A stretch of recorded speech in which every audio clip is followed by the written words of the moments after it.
Well, welcome back to our weekly Real Estate Revealed video. We're here today at one of my favourite cafes, the vibrant and certainly great atmosphere of Deli Chicchi in Asquith Street in Mount Claremont. If you haven't been down here before, you are missing out. They certainly excel on everything from coffee to their fantastic menu to their outstanding service. So come on down, have a chat to Glen. He's a lovely fella and he'll certainly look after. They never fail to please. Well, today I'm going to be discussing mistakes when choosing an agent. Sellers need to know that their home will generally sell for its highest price in the first few weeks of the property going on the market. After that, well, then it's market value. Every seller wants to get a better price. Every buyer wants to get a better deal. The number one mistake that sellers make is that they select an agent based on what asking price the agent offers.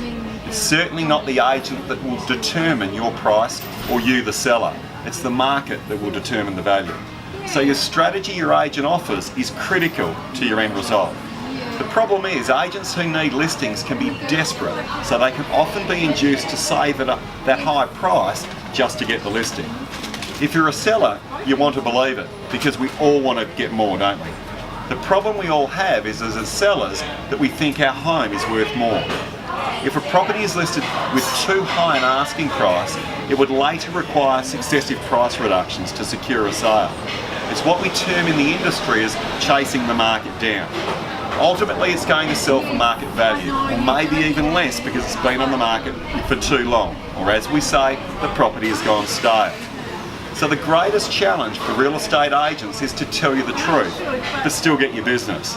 Having worked in real estate for 20 years, I've always found that sellers need to be objective. There is no exact price. So my advice to a seller would be, if you're going to interview more than one agent, don't let any of them give you a price. Don't ask for an appraisal. Instead, ask them to come out and describe their process or strategy and their marketing plan and see if they listen and see how they interact with you. Look for market knowledge.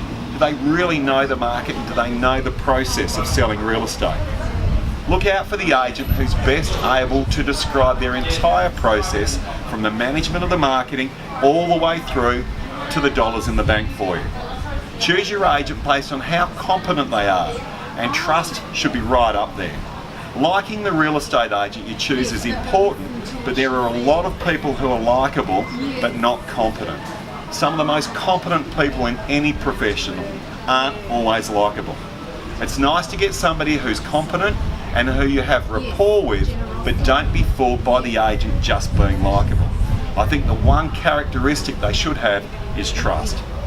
Finally, make sure you're committed to selling before your property is listed. I think you have to go back and ask yourself, have I definitely decided to move? Do you want to sell or do you want to stay?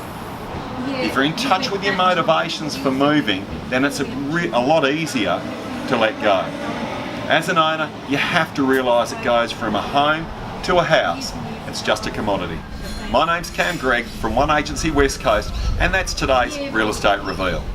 If you have any requests of what you'd like us to reveal next, please let us know. We're always looking for new ideas because ultimately it's you that really matters. Thanks for watching and we'll see you next time.